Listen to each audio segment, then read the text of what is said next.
പ്രിയ സജ്ജനങ്ങൾക്ക് കർണാമൃതം ഒരു ദേവതാ സംഗമവേദിയിലേക്ക് സുസ്വാഗതം.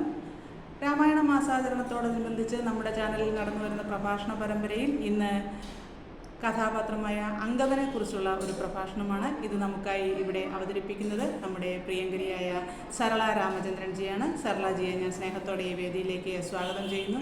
എല്ലാ പ്രിയമിത്രങ്ങളും ഇത് കേൾക്കണം. ഭഗവാൻ ശ്രീരാമചന്ദ്രൻ്റെ എല്ലാ അനുഗ്രഹങ്ങളും പ്രിയപ്പെട്ടവർക്ക് ഉണ്ടാവട്ടെ എന്ന പ്രാർത്ഥനയോടെ. രാമ ഹരേ ജയ ഗോവിന്ദ, കൃഷ്ണ ഹരേ ജയ ഗോവിന്ദ. രാമ ഹരേ ജയ കൃഷ്ണ ഹരേ ജയ രാമ കൃഷ്ണ ഗോവിന്ദ. രാമ ഹരേ ജയ കൃഷ്ണ ഹരേ ജയ രാമ കൃഷ്ണ ഗോവിന്ദ. രാമകൃഷ്ണ ഗോവിന്ദ. ശക്തനായ വാനര രാജാവായ ബാലിയുടെയും ഭാര്യ താരയുടെയും മകനായി ജനിച്ച അംഗദനെ കുറിച്ചാണ് ഇന്ന് ഞാൻ നിങ്ങളോട് സംസാരിക്കുന്നത്. നമ്മുടെ രാമായണത്തിലെ വളരെ ധർമ്മിഷ്ഠനായ, വളരെയേറെ ധർമ്മ പ്രവൃത്തികൾ ചെയ്ത, അച്ഛൻ്റെ തെറ്റുകൾക്കൊപ്പം നിൽക്കാതെ സ്വന്തമായി തീരുമാനങ്ങൾ എടുക്കുവാനും മുതിർന്നവരെ ബഹുമാനിക്കുവാനും ഒരു നേതാവെന്ന നിലയിൽ തൻ്റെ കർത്തവ്യങ്ങൾ വളരെ ഭംഗിയായി നിർവഹിക്കാനും കഴിവുള്ള അംഗദൻ. ഹിന്ദു മതത്തിലെ ഇതിഹാസ വാനരനാണ് അംഗദൻ. രാമായണത്തിലെ ഇതിഹാസമായ രാമന് ഭാര്യയായ സീതാദേവിയെ കണ്ടെത്താനും ദേവിയെ തട്ടിക്കൊണ്ടുപോയ രാവണനുമായി യുദ്ധം ചെയ്യുവാനും സഹായിക്കുന്ന ഒരു വാനര ശ്രേഷ്ഠനാണ് കിഷ്കിന്ധയിലെ രാജകുമാരനും ബാലിയുടെ മകനുമായ, പിന്നീട് യുവരാജാവായി കിരീടധാരണം ചെയ്യപ്പെട്ട അംഗദകുമാരൻ. അംഗദൻ വാനരനായ മൈന്ദയുടെ മൂത്ത മകളെ വിവാഹം കഴിക്കുന്നു. ധ്രുവൻ എന്നൊരു മകൻ അവർക്കുണ്ട്. അമ്മാമനായ സുഗ്രീവൻ ഭൂമിയിൽ നിന്ന് വിരമിച്ച് പിതാവായ സൂര്യന്റെ അടുത്തേക്ക് മടങ്ങാൻ തീരുമാനിക്കുമ്പോൾ അദ്ദേഹം അംഗദനെ കിഷ്കിന്ധയുടെയും വാനരന്മാരുടെയും അടുത്ത രാജാവായി കിരീടധാരണം ചെയ്യുന്നു. ബാലിവധം നടന്നതിന് ശേഷം സീതാന്വേഷണത്തിനായി ശ്രീരാമചന്ദ്രൻ കാട്ടിൽ ഉള്ള സമയത്ത് വേണമെങ്കിൽ സുഗ്രീവന്റെ ആജ്ഞയെ ധിക്കരിച്ചുകൊണ്ട് യുവരാജാവായ ബാലിക്ക് ഈ ദൗത്യത്തിൽ നിന്നും യുവരാജാവായ അംഗദന് ഈ ദൗത്യത്തിൽ നിന്നും മാറി നിൽക്കുവാൻ കഴിയുമായിരുന്നു. എന്നാൽ ധർമാധർമ്മങ്ങളിൽ വിശ്വസിച്ചുകൊണ്ട് ഏത് ഭാഗത്താണ് ധർമ്മത്തിന് മുൻതൂക്കമെന്ന് നോക്കിക്കൊണ്ട് ആ ഭാഗത്ത് സ്ഥിതി ചെയ്യുവാനാണ് അംഗദൻ തീരുമാനിച്ചത്. സുഗ്രീവനോടൊപ്പം ചേർന്ന് അംഗദൻ സീതാന്വേഷണത്തിന് പുറപ്പെടുമ്പോൾ അച്ഛൻ മരിച്ച ശേഷം, അതിനു മുൻപ് അച്ഛൻ എന്തൊക്കെ ദുഷ്കീർത്തികളും മോശം അനുഭവങ്ങളുമാണ് വാനരസേനയ്ക്ക് തന്നെ, വാനരകുലത്തിന് തന്നെ ഉണ്ടാക്കി വച്ചിട്ടുള്ളത് എന്നതിനെ കുറിച്ച് വളരെ ഗാഢമായി പഠിച്ച ശേഷം, ചിന്തിച്ച ശേഷം മാത്രമാണ് സുഗ്രീവനോടൊപ്പം അദ്ദേഹം നിലകൊണ്ടത്. ബാലിയെ പോലെ തന്നെ വീരശൂര പരാക്രമിയായ ഒരു വാനര ശ്രേഷ്ഠൻ തന്നെയായിരുന്നു അംഗദൻ. വേണമെങ്കിൽ ഒരു ബാലനായിട്ട് ഇരുന്ന അംഗദന് സുഗ്രീവനോട് തനിക്ക് സീതാന്വേഷണത്തിന് പോകാൻ താല്പര്യമില്ല എന്ന് അറിയിക്കാമായിരുന്നു. എന്നാൽ താരേയനായ അംഗദൻ രാമായണത്തിലുള്ള തൻ്റെ പങ്ക് ചെറുതാണെങ്കിലും ധർമ്മത്തിൽ നിന്നൊട്ടും പിന്മാറാതെ നിൽക്കുന്ന ഒരാളായി എല്ലായിടവും നിറഞ്ഞു നിൽക്കുന്നു. നമുക്ക് അംഗദന്റെ അടുത്തു നിന്നും പഠിക്കാനുള്ള പാഠം, നമ്മളെ ഏൽപ്പിച്ചിരിക്കുന്ന ദൗത്യം അത് എത്രത്തോളം ചെറുതാണെങ്കിലും അതിൽ പൂർണ്ണമായും നമ്മളുടെ എല്ലാ കഴിവുകളും ഉപയോഗിച്ചുകൊണ്ട് അവിടെ നിന്ന് നമ്മളത് പൂർണ്ണമായും ചെയ്യണം. ധർമാധർമ്മങ്ങളെ മറികടന്നുകൊണ്ട്, നമ്മുടെ അനുഷ്ഠാനങ്ങളെ മറികടന്നുകൊണ്ട് നമ്മളൊന്നും ചെയ്യരുത്. കഥ കുറച്ചുകൂടി മുൻപോട്ട് പോകുമ്പോൾ സീതാന്വേഷണത്തിനായി സുഗ്രീവൻ വാനരന്മാരെ നാനാഭാഗത്തേക്ക് അയച്ചു. നമുക്കറിയാം, ജാമ്പുവാൻ തുടങ്ങിയവരെയെല്ലാം അയച്ച കൂട്ടത്തിൽ നമ്മുടെ അംഗദനും ഉണ്ടായിരുന്നു. യുവരാജാവായ അംഗദൻ അവിടെയും ധർമാധർമ്മങ്ങളുടെ കൂട്ടത്തിൽ തന്നെ നിൽക്കുന്നു. വേണമെങ്കിൽ യുവരാജാവാണ് എന്ന അഹംഭാവത്തോടുകൂടി ജാമ്പവാദികളെയും ഹനുമൻ സ്വാമി തുടങ്ങിയവരെയും എല്ലാം തൻ്റെ കീഴിൽ നിർത്താനായിട്ട് അംഗദന് സാധിക്കുമായിരുന്നു. തെക്ക് ഭാഗത്തേക്ക് പോയ സേനയോടൊപ്പം യുവരാജാവായ അംഗദനും അങ്ങോട്ട് പോകുന്നു. എങ്ങനെ നമുക്ക് സമുദ്രത്തെ തരണം ചെയ്യാൻ സാധിക്കും എന്ന ഓരോരുത്തരുടെയും ചോദ്യങ്ങൾക്ക് മുമ്പിൽ എനിക്ക് അങ്ങോട്ട് ചാടാൻ സാധിക്കും, എന്നാൽ ഇങ്ങോട്ട് വരാനായിട്ട് എനിക്ക് സാധിക്കുകയില്ല എന്ന് വളരെ വിനയാന്വിതനായി അംഗദൻ അറിയിക്കുന്നു. പരാക്രമികളായ നിങ്ങളെല്ലാവരും ഇവിടെ ഉള്ളപ്പോൾ എന്തിനാണ് നമ്മൾ വിഷമിക്കുന്നത്? എല്ലാവരും അവരവരുടെ കഴിവുകൾ പറയൂ എന്ന് അംഗദൻ അവരെ അറിയിക്കുന്നു. അവിടെ ധർമ്മിഷ്ഠനായ ഒരു നേതാവിൻ്റെ ലക്ഷണമാണ് അംഗദൻ കാണിക്കുന്നത്. ഇന്ന് നമുക്ക് കാണാൻ കഴിയാത്തതും ഇത് തന്നെയല്ലേ സുഹൃത്തുക്കളെ? എവിടെയും തൻ പോരിമ മാത്രം നിലനിൽക്കുന്ന ഈ കാലത്ത് ധർമാധർമ്മങ്ങൾക്ക് വലിയ സ്ഥാനമൊന്നും കാണാൻ കഴിയുന്നില്ല. ഒരു നേതാവായിട്ടിരിക്കുമ്പോൾ മറ്റുള്ളവരെ താഴ്ത്തി ഞാനാണ് വലുത് എന്ന് പറഞ്ഞ് നിൽക്കുമ്പോൾ മറ്റുള്ളവർ എവിടെ നമുക്ക് അങ്ങനെയുള്ള ഒരു സ്ഥാനത്ത് അംഗദനെ കാണുവാനായി സാധിക്കുന്നില്ല. അംഗദൻ ഇവിടെ നമുക്ക് ഒരു പാഠം ആവുകയാണ്.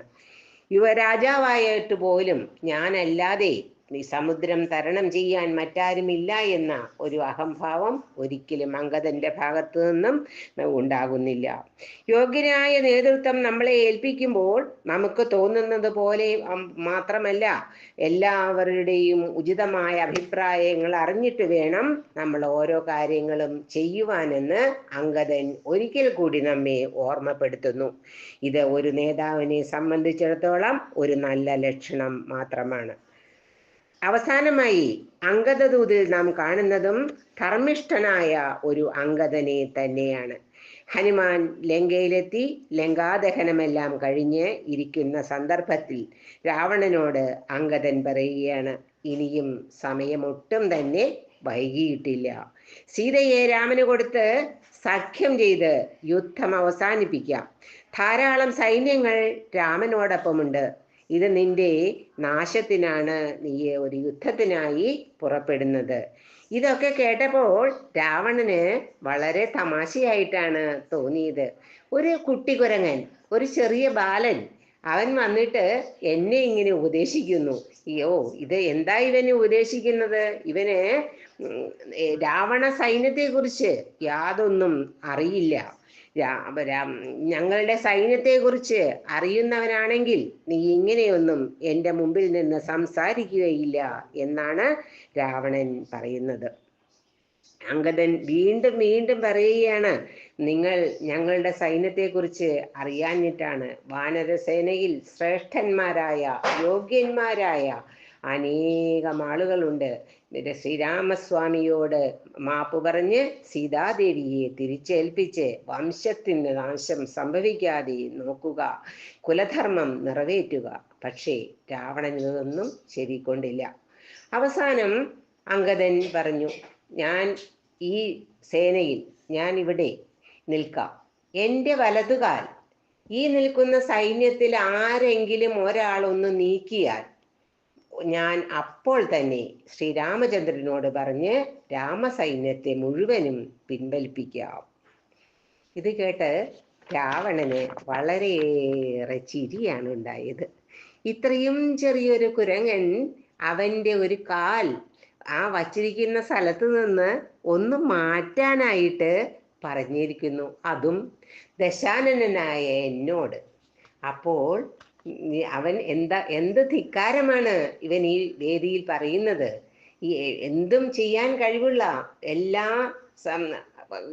പുരാണ ഇതിഹാസങ്ങളിൽ എല്ലാം തികഞ്ഞ പാണ്ഡിത്യമുള്ള യുദ്ധതന്ത്രങ്ങളെല്ലാം അറിയുന്ന എൻ്റെയും എൻ്റെ സൈന്യത്തിൻ്റെയും അടുത്ത് ഈ ഒരു കുഞ്ഞു വാനരൻ അവൻ്റെ ഒരു കാലൊന്ന് മാറ്റിവെക്കാനായി ആവശ്യപ്പെടുന്നു. കഷ്ടം കഷ്ടം.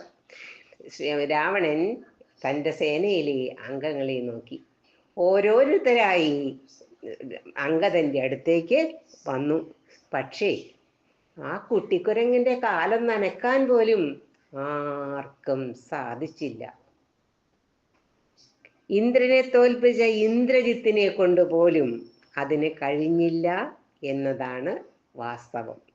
ഇനി മറ്റാരും അംഗദന്റെ അടുത്തേക്ക് വരാനില്ല എന്ന് മനസ്സിലാക്കിയ രാവണൻ തൻ്റെ 10 തലയും കിരീടധാരിണിയായി ആട്ടിക്കൊണ്ട് അംഗദന്റെ അടുത്തേക്ക് വന്ന് അംഗദന്റെ കാൽ തൊടുവാനായി കുനിഞ്ഞതും തലയിലിരിക്കുന്ന കിരീടം താഴേക്ക് പതിച്ചു.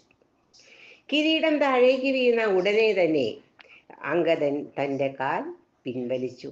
ധർമാധർമ്മങ്ങൾ മറന്ന് ഒന്നും ചെയ്യാത്ത അംഗദൻ രാവണനെ കൊണ്ട് തൻ്റെ കാൽ പിടിപ്പിക്കുവാൻ ഒട്ടും തന്നെ ആയിരുന്നില്ല. പക്ഷേ ദൂതൻ എന്ന നിലയ്ക്ക് തൻ്റെ കർത്തവ്യം നിറവേറ്റുക തന്നെ ചെയ്യുകയും വേണം. ഉടൻ തന്നെ ആ കിരീടം എടുത്ത് രാവണൻ അംഗദൻ ശ്രീരാമസന്നിധിയിലേക്ക് വലിച്ചെറിഞ്ഞു. ശ്രീരാമപാദങ്ങളിൽ വന്ന് വീണ കിരീടം കണ്ട് ശ്രീരാമസ്വാമി സന്തോഷഭരിതനായി. അംഗദൻ രാവണനോട് പറഞ്ഞു, നീ എൻ്റെ കാലിലല്ല വീഴേണ്ടത്, നീ ശ്രീരാമചന്ദ്രന്റെ പാദങ്ങളെ നമസ്കരിക്കൂ. സീതാദേവിയെ രാമചന്ദ്രന് തിരികെ നൽകൂ. നിന്റെ വംശത്തിന്റെ നാശം സംഭവിക്കാതെ ഇരിക്കാൻ, ജീവൻ നിലനിർത്താനായി നീയെ ശ്രീരാമപാദങ്ങളെ ആശ്രയിക്കൂ. ഒരു നല്ല ദൂതൻ കൊടുക്കാൻ പറ്റുന്ന എല്ലാ സന്ദേശങ്ങളും രാവണന് അംഗദൻ നൽകിയെങ്കിലും അഹങ്കാരിയായ രാവണൻ തൻ്റെ ധാർഷ്ട്യത്തിൽ നിന്ന് ഒട്ടുമേ പിന്തിരിയാനായി മുതിർന്നില്ല. ഈ അംഗദന്റെ വിനയം നമ്മളെ എന്താണ് പഠിപ്പിക്കുന്നത്? ശ്രീരാമസേനയിലെ വലിയ യോദ്ധാക്കളും മഹനീയരുമായ ആളുകളുടെ മുമ്പിൽ ഒരവസരം കിട്ടിയപ്പോൾ അംഗദൻ ദൂതൻ എന്ന അവസരം അതിഗംഭീരമാക്കി മാറ്റി. ഇതിൽ നിന്ന് നമ്മൾ മനസ്സിലാക്കാനുള്ളത്, നേതാവെന്ന രീതിയിൽ നമ്മൾക്ക് ഓരോരുത്തർക്കും കിട്ടുന്ന അവസരങ്ങളെ അത് നമ്മൾ നിലനിർത്തിക്കൊണ്ട് നമ്മളുടെ സൈന്യത്തിലുള്ള നമ്മളുടെ കൂടെയുള്ള എല്ലാവരെയും ഒരേപോലെ നിലനിർത്തിക്കൊണ്ട് അവരുടെ ശ്രേഷ്ഠതയനുസരിച്ച് ഒരു നേതാവിൻ്റെ കടമ നിറവേറ്റണം. അല്ലാതെ മറ്റുള്ളവർക്ക് വേണ്ടി ആരെയും തള്ളിക്കളയുകയോ സ്വന്തം സ്വാർത്ഥ താല്പര്യങ്ങൾക്ക് വേണ്ടി മറ്റുള്ളവരെ വേദനിപ്പിക്കുകയോ ചെയ്യരുത്. അംഗദനിൽ നിന്ന് നമുക്ക് പഠിക്കാനുള്ള പാഠവും ഇതുതന്നെയാണ്. ഹരി ഓം.